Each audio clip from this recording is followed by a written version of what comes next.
Ravish, welcome to News Laundry. I'll have to apologize for my Hindi. नहीं कोई बात नहीं। एक ज़माना था जब लोग जिनको अंग्रेजी नहीं आती थी तो उन पर हम हंसते थे। अब ज़माना आ गया आप हम पर हंसो। नहीं ज़रा मुश्किल लगती है। मैं बहुत शान से पब्लिक में गलत अंग्रेजी बोलता हूँ। बाद में करते भी हैं कि तुम वहाँ गए थे एक लाइन अंग्रेजी बोल रहे थे, ईज नहीं होता, ईज बोलते हैं, ईज बोलते हैं।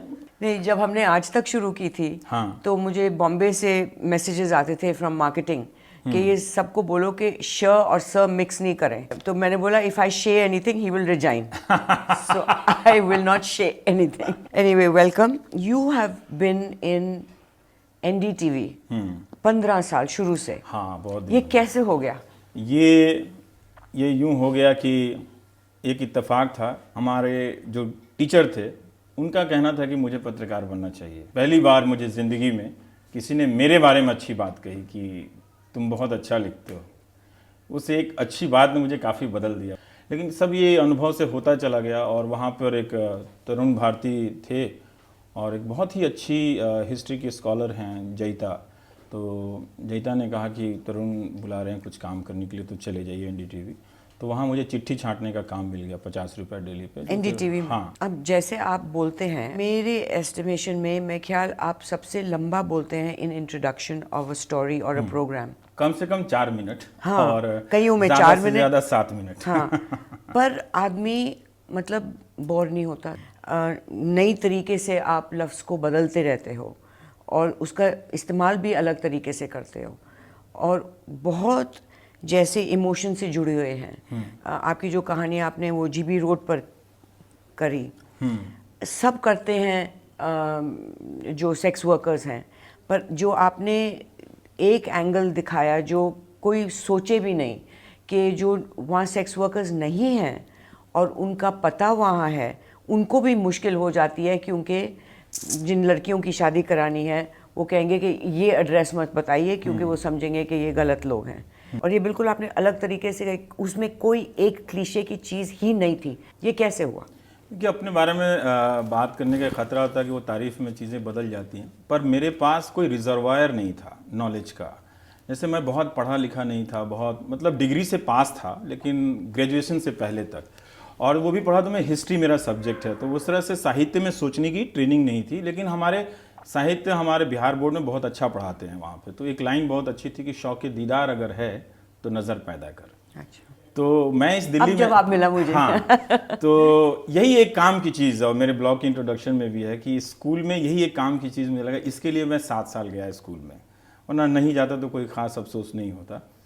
तो बहुत देखने का ना मुझे शौक़ है। मैं किसी को देखता हूँ कैसे कपड़े में जा रहा है, कैसे आ रही है, कैसे उसके बात करने का सलीका है, उसी तरह से मैं शहर को देखता हूँ। लेकिन शहर को जो देखने का तरीका था ये मुझे मेरे टीचर पार्थसारथी गुप्ता वो पढ़ाते थे।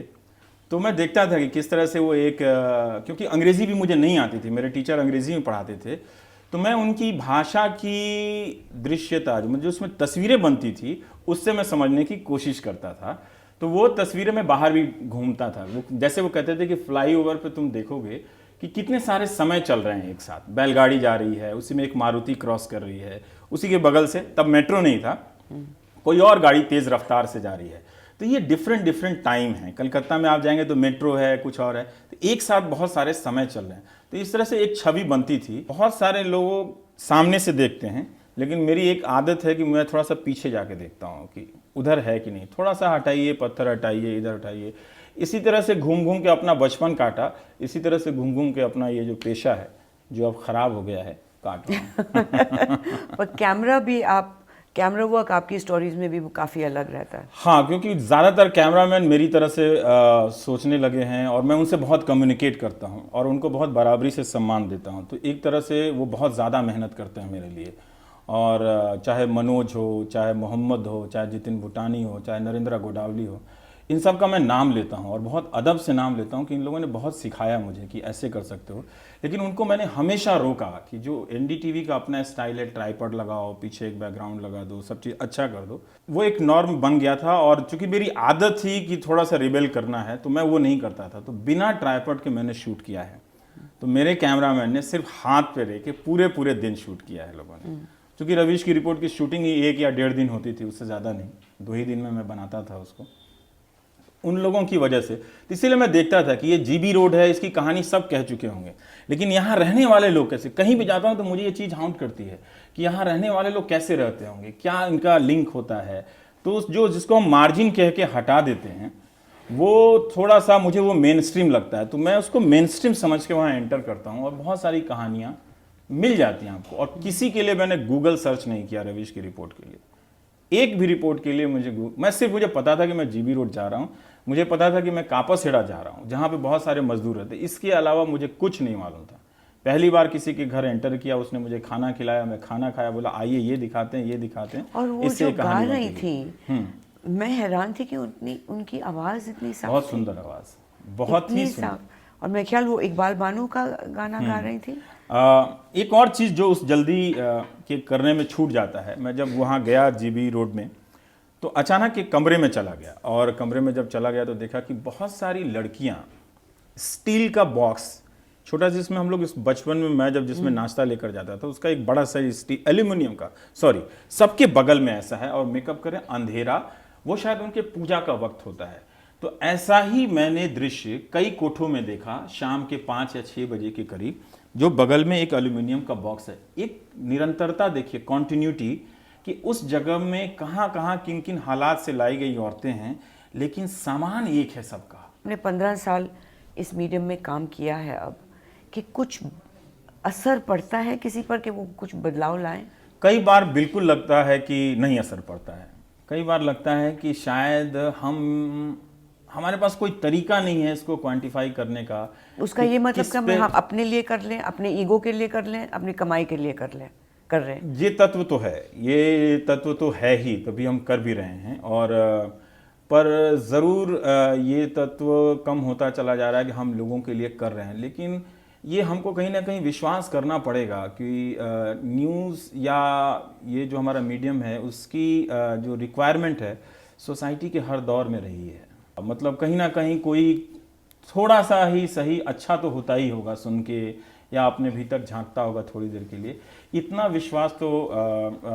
विश्वास है तभी हम ये कर पा रहे हैं।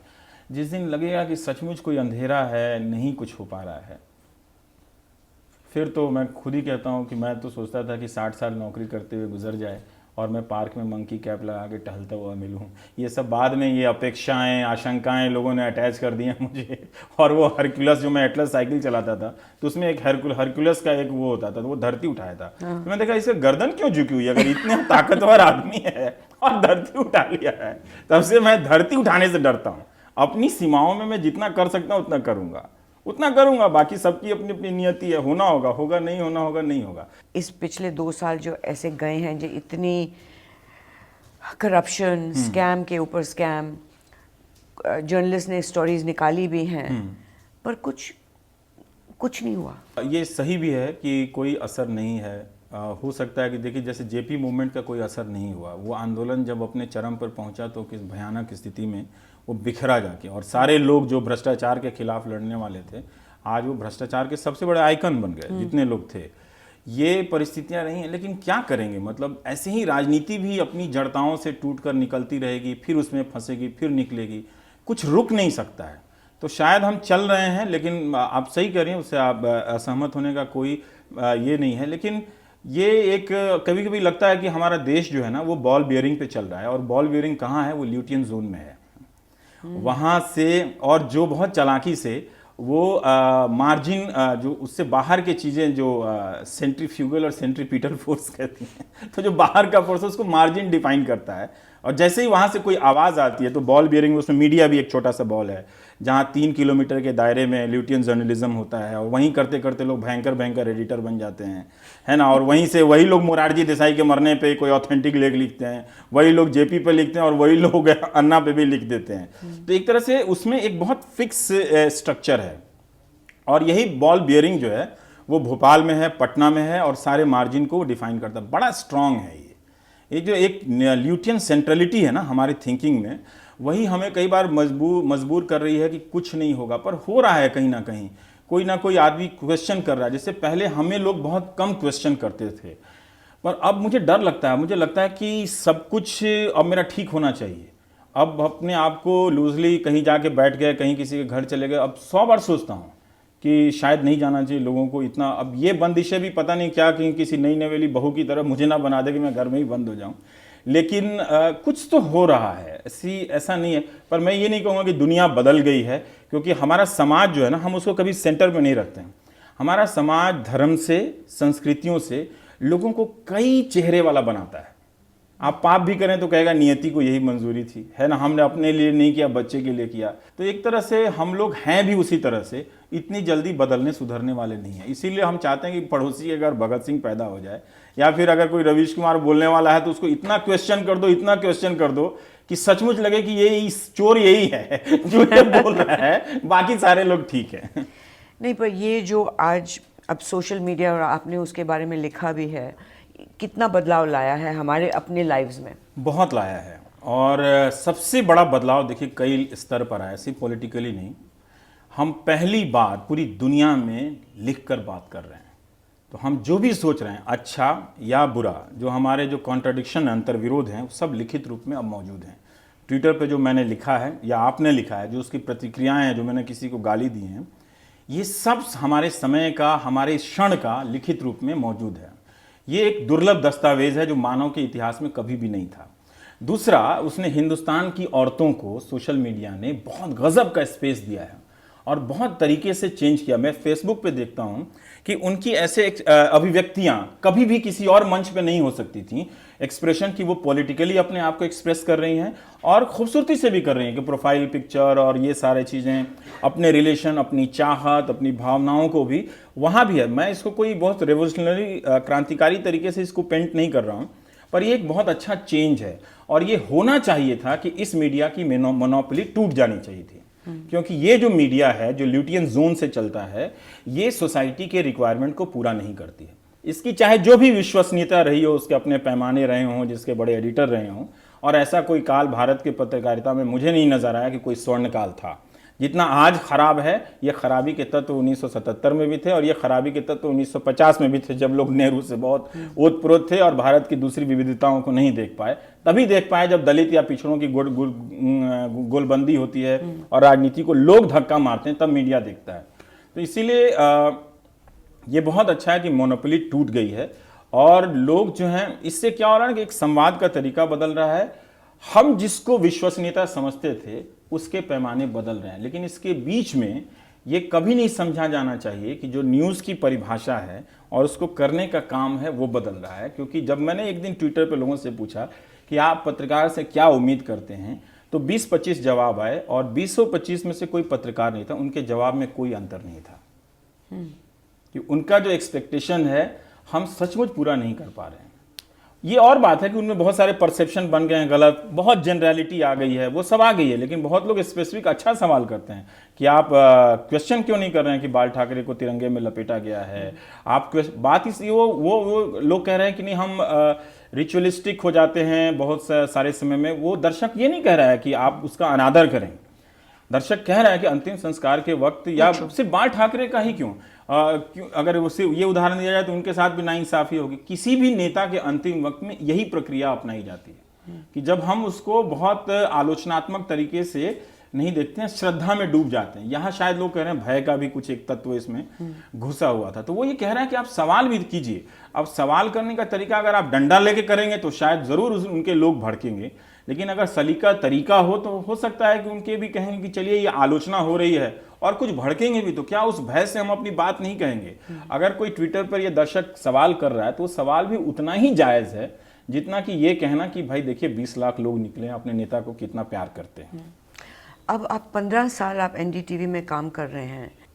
इस पीरियड में आप कोई बता सकते हैं कि आपको कोई किसी भी गवर्नमेंट, अब आप 15 साल हो गए तो आपने काफ़ी गवर्नमेंट देखी है, किस गवर्नमेंट ने आपके ऊपर प्रेशर डाला कि ये स्टोरी करो या ना करो? मुझे इसका अनुभव नहीं हुआ। वो एक संयोग की वजह से है क्योंकि मैं ल्यूटियन जर्नलिज्म कभी किया नहीं। अगर आप मेरा प्रोग्राम देखेंगे तो कई बार आप हैरान हो जाएंगे कि इसको ये एनडीटीवी बोलने कैसे देता है। हाँ, कैसे? पर कोई नहीं बोलता है, क्योंकि जो एनडीटीवी की इंग्लिश साइड है उनको तो वेरी क्लियर पॉलिटिकल पोजीशनिंग दिखती है, पर जब हम आपके चैनल पर जाते हैं there isn't that kind of, it is more humanistic. वो अपना अपना देखिए, पत्रकारों के भी अपने काम करने की शैली से ये अलगाव हो जाता है। मैं जैसा बोलना चाहता हूँ वो मुझे स्पेस मिला है। पर ये जो आप कह रहे हैं लटियंस जर्नलिज्म, आप समझते हैं कि ये जो नेक्सस हो गया है between politician, journalist and corporate, ये तीन जो जिक्सॉ पजल इकट्ठे हो गए हैं, आप समझते हैं कि this has become actually the most oppressive factor in our society which is stopping us from true democracy and development? तभी मैंने उसको कहा ना कि ये बॉल बियरिंग है, इसमें सब है, और ये शुरू से था। ये नेहरू ने ज़रूर एक आज़ाद और उस तरह के निष्पक्ष मीडिया की बात की थी, लेकिन ये शुरू से बॉल बियरिंग बन गया उसका। सारे जर्नलिस्टिक हेडक्वार्टर वहीं थे। वो आप देखिए कि आईएनएस का दफ्तर ही वहाँ क्यों है? वो तो there was an awe of Nehru, लेकिन वो उसी समय से लटियंस बॉल बियरिंग कंप्लीट हो गया था वो सर्किल जो चलता आया है। रवीश, वहाँ बहुत फर्क था ओवर द इयर्स, जैसे इंदिरा गांधी के साथ और अब इट इज़ नॉट कि हम जर्नलिस्ट रिस्पेक्ट से देख रहे हैं ये, और it is become like a collusion. It's very different, a collusion to present a particular image, to suppress certain facts, to highlight other facts. You know all about paid news, you know all about the kind of agreements that are made in equity and private treaties and all that. आप ये नहीं समझते कि अब journalism सबसे गिरी हुई जगह हो गई है? दुख तो होता है, क्योंकि बहुत अपना दिल लगाया इस पेशे में कि आज इसकी, और जितनी भी बातें आप कह रही हैं, मैं नहीं कह सकता कि ये हकीकत नहीं है, ये हकीकत तो है।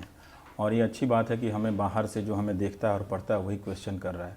कई बार पता है कि मैं उसमें शामिल नहीं हूँ, लेकिन फिर भी गुस्सा भी आता है, उसको पलट के लिख भी देता हूँ, लेकिन अंदर से उसको मैं सराहता हूँ कि चलिए कोई तो है कि जो अब मुझे उस तरह से पूछता नहीं है। इसीलिए मैं कहता भी हूँ कि पूछो मत किसी को।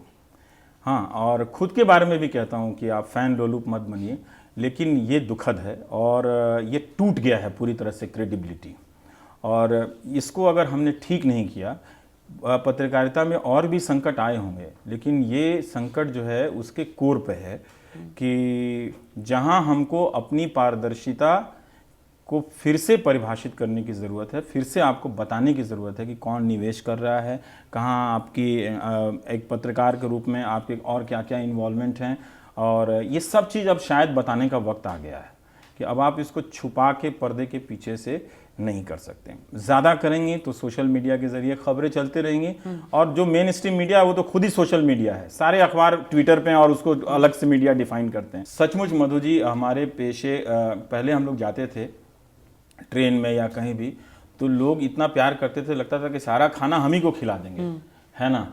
अब वो एक तो चाय के लिए भी नहीं पूछते हैं, और गालियां भी सुनो, और गालियां भी सुनाते हैं। जैसे पता चल जाता है कि टीवी में है, ये मैंने तो देखा है। हाँ, तो वो सम्मान टूट गया है पूरी तरीके से।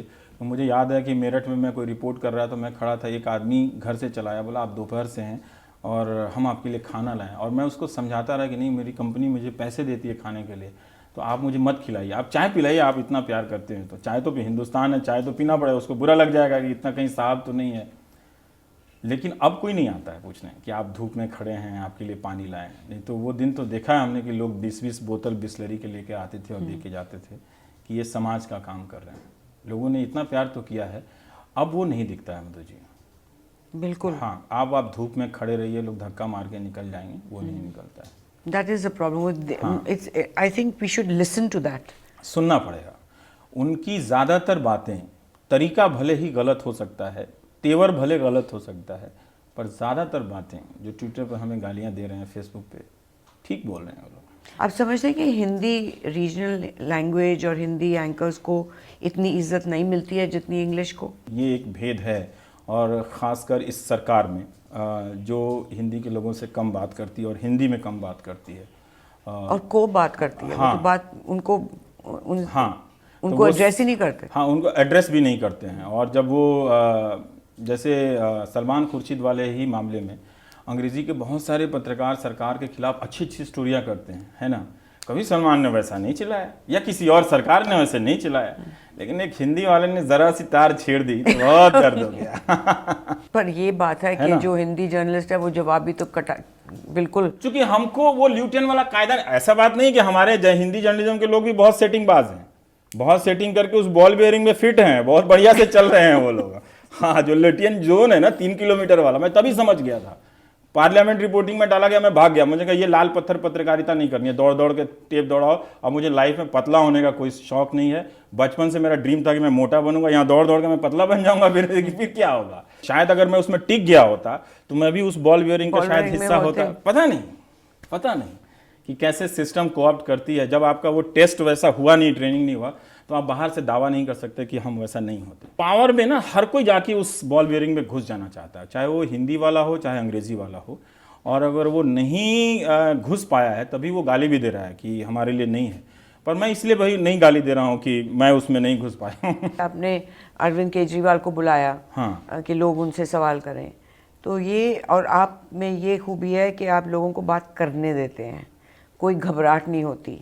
जो बाकी प्रोग्राम्स में होते हैं वो बार बार काट देते हैं बीच में, दूसरे को बुलाओ, फिर दूसरे को बोलो, फिर तुम बोलो। आपने सबको वक्त देते हैं, ये बहुत फ़र्क है आपके प्रोग्राम में, शांति से सुन सकता है आदमी।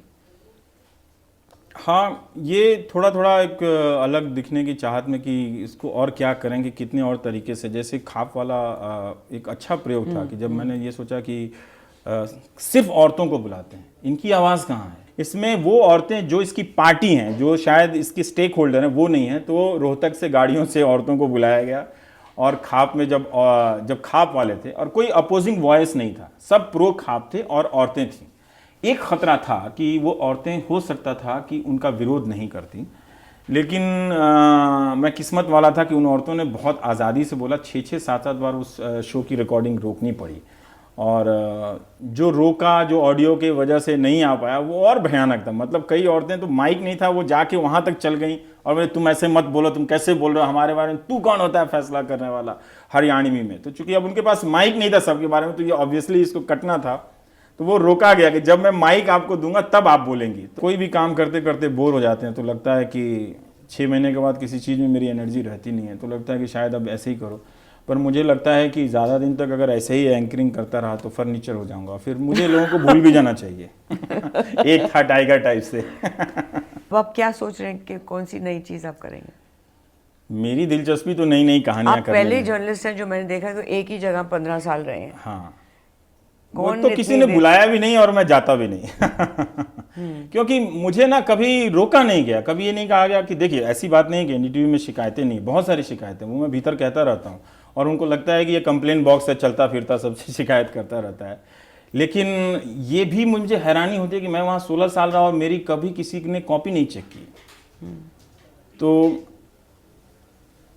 लोगों ने कहा कि अभी डॉक्टर रॉय ने कभी कहा था कि हाँ तुम जैसा चाहते हो वैसा लिखो, अच्छा अब है। ये जो जी न्यूज़ का ये नवीन जिंदल ने जी न्यूज़ पर स्टिंग की, उसके बारे में आप क्या समझते हैं? मेरी राय है कि ये तो गलत हुआ है, और मैं उस दिन ट्रेन में था जब वो दिखा रहे थे, तो लेकिन ये एडिटर का अपना एक कोड होना चाहिए कि वो बिजनेसमैन नहीं हो सकता है, और कोई बिजनेस हेड कोई एडिटर नहीं हो सकता है।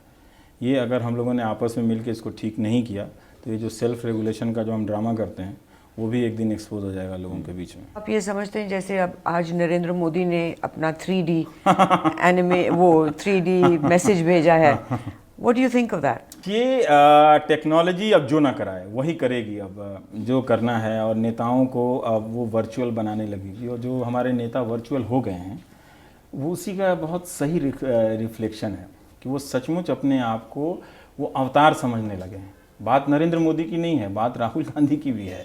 ये सब अपने आप को अवतार समझने लगे हैं। तो कुछ दिन में जैसे न्यूज़ टीवी के एंकर अब प्रवचन देते देते मुझे खुद भी मैं बाबा लगने लगता हूँ। हाँ, कि लगता है कि कहीं वो कान वन में लगा के कहीं बैठ जाऊँगा। उसी तरह के हमारे नेता हो गए हैं कि वो अपने आप को सोचते हैं कि वो इतना दैविक शक्ति के रूप में कहीं अवतरित हो सकते हैं कि देखो नरेंद्र मोदी नहीं जा रहे हैं। तो ये तो है कि वो एक्सेप्ट कर रहे हैं कि थोड़ा सा अब ये लोग अपने लोगों से धूल मिट्टी से दूरी बनाकर रखना चाहते हैं। लेकिन ये ड्रामा है पूरी तरीके से कि आप अपने आप को वर्चुअल तरीके से पेश कर रहे हैं कि जय माता दी टाइप से कि हम आप आ गए हैं। उनको भी राहुल गांधी की तरह हर चीज़, हर जो परसेप्शन है और जो रियलिटी है, फैक्ट्स है, मोदी को भी नए सिरे से सब बदलना पड़ेगा। जैसे राहुल गांधी के पास ये हिस्ट्री है कि वो यूपी में कुछ नहीं कर पाए, अगर 2014 में जाएंगे तो उनको वो सब फिर से बदलना पड़ेगा, अपने ही वीकनेसेस को, अपनी हार को जीत में बदलना पड़ेगा। उसी तरह से मोदी को भी ठीक करना पड़ेगा कि महाराष्ट्र में आप गुजरात बीजेपी के प्रभारी थे लेकिन आप कुछ नहीं कर पाए, है ना, या फिर जहाँ जहाँ रैलियाँ दी वहाँ पर आकी आप वहाँ पर बीजेपी नहीं जीती, इन सब को झुटलाना पड़ेगा। अब देखना ये पड़ेगा कि एक पार्टी के प्रचारक के रूप में जाने से और प्रधानमंत्री के उम्मीदवार के रूप में जाने से लोग कैसे देखते हैं। कांग्रेस की जो फर्स्ट फैमिली है कहते हैं, हाँ, ओनली फैमिली है। traditionally are put in positions which are not really accountable. The president of the Congress party, now the position that Rahul Gandhi has taken, these are not positions which are measurable. Accountability की बात बिल्कुल सही है। Press से बात नहीं करना, लोगों को इंटरव्यू नहीं देना। अब मैं ये शिकायत में नहीं कर सकता, मुझे पता है ना तो वो मुझे देंगे ना मैं फ़ोन करूँगा, है ना, क्योंकि वो कोई देना ही वाला होता है। जितने भयंकर हैं लोग पहले वो पहुँच जाएंगे, लेटियन किंग सब, वो इंटरव्यू कर लेंगे फिर तो। लेकिन फिर भी उन्हीं को इंटरव्यू देना चाहिए जो दो चार संपादक उस इलाके से 4 किलोमीटर के रेंज से पैदा हुए हैं, उन्हीं को उनको देना चाहिए। पर मेरा ख्याल पूरे भारत के इतिहास में कभी ऐसी सरकार नहीं हुई जो इतना वक्त लोगों के साथ बात ही नहीं करती। हाँ, ना इंटरव्यूज, ना speak to the nation, address to the nation. कभी ये बात कहेंगे तो वो कहेंगे कि नहीं, प्रधानमंत्री ने एड्रेस टू द नेशन किया था और बोला क्या था वो पता नहीं चला। लेकिन ये इसीलिए तो संवाद टूटा है ना उस सरकार से। इसीलिए तो जो लोग सरकार से सहानुभूति रखने वाले लोग थे वो नाराज क्यों हैं, क्योंकि जब आप बात नहीं करेंगे तो लोग नाराज होंगे। अब उनको ये लगता है कि सिर्फ ये विक्टिम हुड वाला नहीं चलेगा कि हाँ ये विपक्ष मिलके हमें निशाना बना रहा है। कुछ बातें सही हैं भाई, कुछ बातें हुई हैं। आपने अपने मंत्री को जेल भेजा है, फिर आप कह रहे हैं कि विपक्ष आपको निशाना बना रहा है। आपने बहुत सारे फैसले बदले हैं दबाव में आके, जो बातें उठी हैं, फिर आप कह रहे हैं विपक्ष निशाना बना रहा है। पर बात करने का, और जो बात करने का भी देखिए एक एरोगेंस तो है। अब सोनिया गांधी ने कभी प्रेस कॉन्फ्रेंस दिया? कभी नहीं किया, कभी कोई सवाल पूछ ले। राहुल गांधी कभी बात नहीं करेंगे वो। और देखिए राहुल गांधी जब अमेठी चले जाते हैं 500 कैमरा पहुंच जाता है, वो यहाँ जा रहे हैं वहाँ जा रहे हैं। चलते समय कुछ बाइट ले लिया, वो रिपोर्टर बेचारा दौड़ के तो कुछ उन्होंने उसको कृतार्थ कर दिया। अब ये सब सही बातें हैं। और ये प्रवृत्ति अब दूसरे पार्टी के नेताओं में भी है, चाहे वो मायावती हों। एक मुलायम बेचारे उससे आते हैं तो वो कहीं पकड़ा जाते हैं तो किसी एक आध लोगों को इंटरव्यू देते हैं, मायावती नहीं देती हैं। अब अरुण जेटली और सुषमा का भी लगभग वैसा ही हो गया है कि बहुत कम, हालांकि वो लोग प्रेस कॉन्फ्रेंस में आते हैं लेकिन बहुत कम अब ओपन होते हैं वो लोग भी लिखने का या प्रेस के सामने। ये एक प्रवृत्ति आ रही है कि अपने प्रवक्ताओं के ज़रिए बात करो, और जिन प्रवक्ताओं को आधी बातें मालूम नहीं होती हैं उसके चक्कर में। पर इस सवाल को तो बार बार उठाते रहना चाहिए कि आप बात नहीं करते। क्योंकि ये जो मेरे ख्याल न्यूक्लियर डील में एड्रेस टू द नेशन, अब ये last time address to the nation. और ये तरीका नहीं है। एक बार वो कुछ बड़े एडिटर को बुला के प्रधानमंत्री ने बात भी किया था शायद, हाँ, लेकिन हाँ जो भी क्या होएगा उसमें भी कुछ हुआ नहीं। लेकिन ऐसा तो रेगुलर होना चाहिए बात करने का पूरा तरीका। आपका ट्विटर हैंडल कौन मैनेज कर रहा है, वही ब्यूरोक्रेटिक तरीके से आपका आ रहा है जो भी आ रहा है, और वो पता चलता है कि आपके ट्विटर को, देश के प्रधानमंत्री के ट्विटर को कम से कम वो एक अंग्रेजी चैनल के बड़े एंकर से तो 10 गुना ज़्यादा फॉलो करना ही चाहिए, अगर इतना ही है तो। नहीं, वो मेरा ख्याल इस सरकार ये जो ट्विटर और फेसबुक को देखते हैं वो इस तरीके से उनके बारे में बात करते हैं जैसे वो कोई डिस्को क्लब है, ये कोई बच्चे खेल रहे हैं, वो तो फेसबुक पर है, वो तो ट्विटर पर है, ऐसे मतलब बिल्कुल कंटेम्प्ट के साथ बात करते हैं। उनको ये भी पीछे दिमाग में पीछे ये है कि it is a strong political tool, तो साथ कंट्रोल भी करना चाहते हैं और साथ उसका मजाक भी उड़ाते हैं।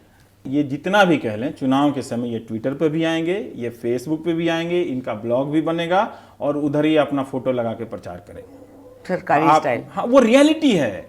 जो ऐसे ही हम और आप कनेक्ट नहीं हो पा रहे थे किन्हीं वजहों से, किसी ने बहुत अच्छे तरीके से हमें कनेक्ट कर दिया है। उस कनेक्शन को कोई राजनीति डिनाई कैसे कर सकती है?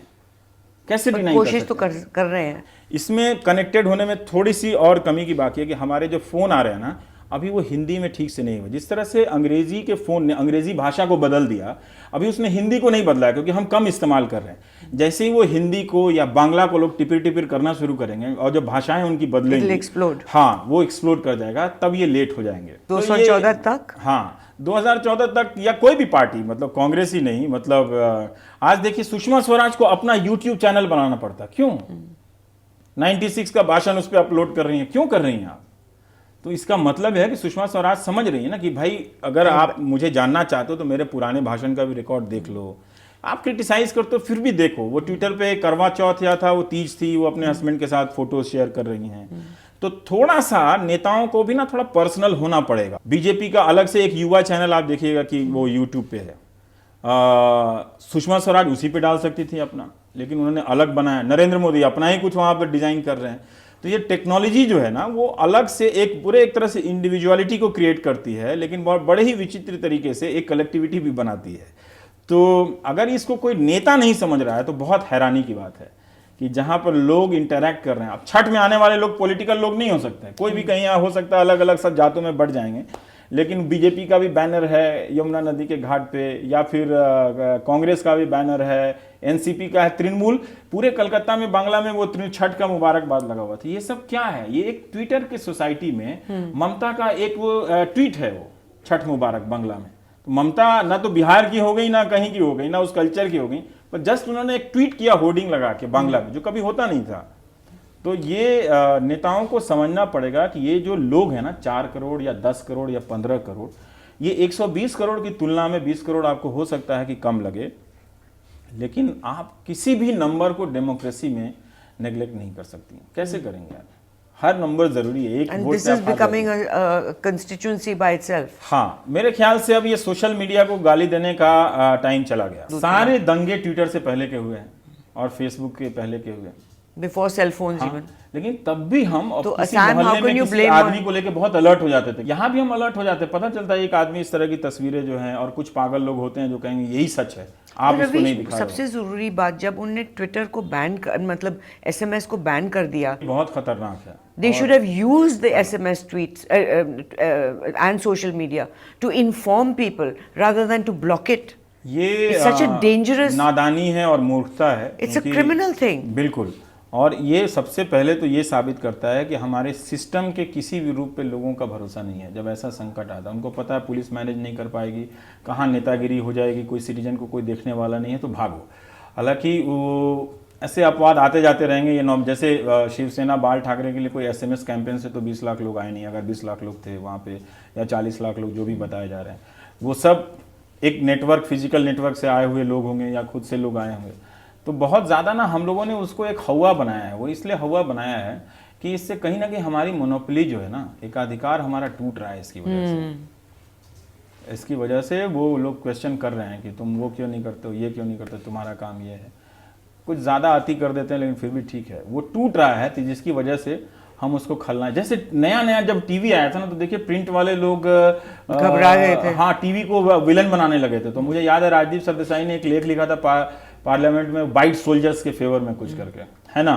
तो अब सोशल मीडिया वाले तो नहीं, वो लिख ही रहे हैं वहां पे। तो वो वही एक फेज है जिसमें आप टीवी से पहले इतना डर गए थे कि ये क्या कर देगा, और अब सोशल मीडिया से तो एक डर मेरा बना। ख्याल India at this point is probably at the peak, at the cusp of the maximum social and political change, and I see that in regional power, language change, cultural change, the inner lack of respect for colonial and Western powers, more inner strength and confidence, more aggression, uncontrolled lawlessness. It's really going a bit too fast. पर मंतु जी, ये शायद पूरी समझ नहीं हो सकती कि देखिए, एक हमारी पीढ़ी है जिसने एक ट्रांसफॉर्मेशन को देखा कि हम आते थे, जनरल बॉगी में आते थे, या एसटीडी के बूथ में लग के जाते थे, या फ़ोन नहीं होता था, तो हमने एक चेंज देखा। लेकिन मेरी बेटी ने तो कोई चेंज नहीं देखा है। और ऐसे बहुत सारी पीढ़ियां जो हैं वो बड़ी हो गई हैं, 20 साल 22 साल की हो गई 90s के बाद से, जिन्होंने वो डिफरेंस नहीं देखा है। तो वो भी एक इंडिया बड़े तरीके से एग्जिस्ट कर रहा है, जो अपने देश को वो गूगल में इधर मैच कर लेता है, स्पेन की सड़क जैसा दिल्ली की सड़क क्यों नहीं दिखती है, तो वो इंडिया को लेके दुखी हो जाता है। और या फिर बहुत लोग जाते हैं, कहते हैं ट्रेन का खाना बहुत ख़राब है। मैं कह रहा था कि भाई बहुत अच्छा है, हमारा हिंदुस्तान ऐसे ही एडजस्ट करके चलता है। हो सकता है दाल में थोड़ी नमक कम है तो तुम मांग लो और मिला के खा लो, चलते बनो यहाँ से। तो वो हम एक क्वालिटी का एस्पिरेशन थोड़ा सा बदल रहा है, निश्चित रूप से बहुत बदला है। और ये बदलाव औरतों के आउटलुक में आया है। मैं इसको कैसे मैंने 1000 तरीके से कहने का मन करता है। एक छोटे से तरीके से बताता हूँ कि जब हम लोग 12, 13 या 14 साल के थे, कोई महिला अगर प्रोफेसर थी रिश्तेदार में, तो वो प्रोफेसर आउटलुक में लगती ही नहीं थी। लगता था कि किसी की घरेलू बीवी हैं, कभी कभी कॉलेज में जाती होंगी।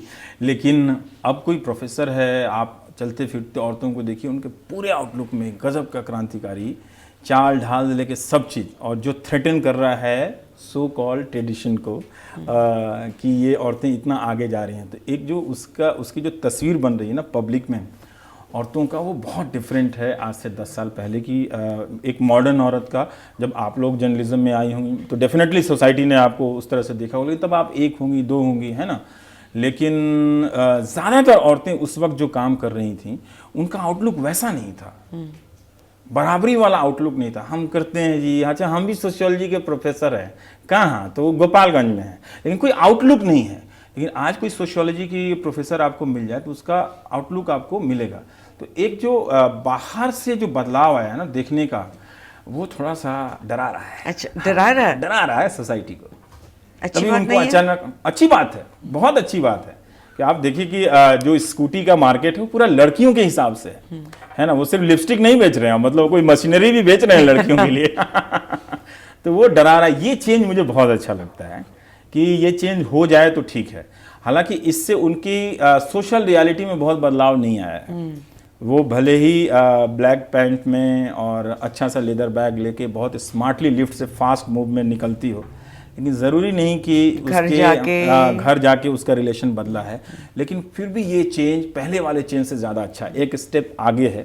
और छोटा स्टेप, हाँ छोटा स्टेप है। और जिस तरह से जब तक घर में ना बदलेगा, घर में नहीं बदलेगा, जब तक वो किचन की मोनोपोली नहीं टूटेगी। और वो बात सही है कि हम सबको थोड़ा सा, सारे मेल को ये डिक्लेयर करना चाहिए कि आपको बनाने आता है कि नहीं आता है, आप कितना किचन में कंट्रीब्यूट करते हैं, ये सब होना चाहिए। And also the women with each other, mother in हाँ, लॉज, वो भी उसमें भी अगर जो बेटे की माँ है वो ऐश करने आती है, जो बेटी की माँ है वो सेवा करने आ जाती है बेटी के लिए, तो ये सब चीज़ें बदलेंगी। उसमें बहुत सारे सास लोग भी, जैसे सास भी कभी बहुत ही, जब वो सीरियल आ रहा था तो बहुत लोगों ने उसकी आलोचना की, लेकिन मैं उसको दूसरे ढंग से देख रहा था। बहुत ट्रेडिशनल सासों को हमने थोड़ा थोड़ा मॉडर्न बनते देखा। अच्छा। अपनी बहुओं से थोड़ी देर के लिए ही सही, थोड़ा उनको लगा कि हम भी वैसे ही बिनोवेलेंट और जेनरस थोड़ा सा हो सकते हैं। हाँ, हो सकते हैं, और बिहेव करना चाहिए कि मेरी बहू भी हमें इस तरह से देखे कि हमारी सास भी अच्छी है। तो ये चूंकि इतना इनजस्टिस है ना औरतों पे सबसे ज़्यादा, कि वो एक दिन में हो जाएगा बड़ा मुश्किल है। तो वो इसीलिए जीन्स को लेके प्रोटेस्ट है। 80s का मैंने एक ब्लॉग लिखा, 90s जब लड़कियां मेरे मोहल्ले की पहनने लगी तो सबको बदचलन कहा जाने लगा। वो पहन के नाइटी, और ये क्या होता है, मिक्सी गाउन जैसा होता था, अरे घर से निकल गई, पर्दे से निकल गई, अरे वो तो उसका तो बदचलन है, वो तो कोई सीटी मार गया वैसे ही होते थे तो और हो गया, और पहनो ऐसे कपड़े। तो जिस तरह से, लेकिन अब नाइटी को लेकर कोई प्रोटेस्ट नहीं करता। कहीं जाइए तो 1000 नाइटीज बिक रही हैं, सब 100 रुपए में और 150 रुपए में, है ना। तो जीन्स आया, लेकिन अब गाँव में लड़कियाँ जीन्स पहन रही हैं। अब आप देखिएगा कि भले ही ब्रांड वो ना हो, लेकिन आप संगम विहार चली जाएं या फिर किसी झुग्गी में चली जाएं तो एक कपड़े में एक होमोजेनिटी आ रही है। तो हम तो अपने मोहल्ले की लड़कियों को साइकिल से छोड़ा करते थे हाँ, आज तो लगता है कि लिफ्ट तक जाते जाते कोई लड़की, अब तो लगता है कि कह दे कि चलो वहां तक छोड़ दो, कोई कहती भी नहीं है तो मुड़ के बाय बोल के चली जाती है अपनी गाड़ी स्टार्ट करके, है ना। तो लगता है हमारा काम ही पूरा नहीं हुआ उसको बोलना चाहिए था मुझे घर तक छोड़ दो। तो ये चेंज तो आया है ना। तो कितनी लड़कियों को छोड़ा मैंने, मेरे मोहल्ले से मैं जब चला आया तो बहुत लड़कियों ने सिनेमा नहीं देखा, वो रिक्शे पे लग जाती थी पीछे पीछे साइकिल से, और औकात नहीं थी, कोई एक झापा मारता तो मैं कहाँ जाके गिरता, लेकिन फिर भी लगता था कि जा रहे हैं कोई चंद्रगुप्त महान शक्तिशाली इन लड़कियों के रक्षक बन के।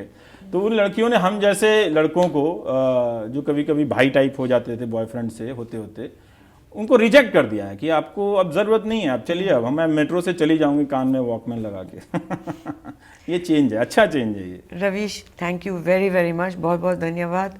आपके लिए बहुत डिमांड थी हमारे न्यूज़ लॉन्ड्री पर। हाँ, सो बहुत धन्यवाद। Thank you.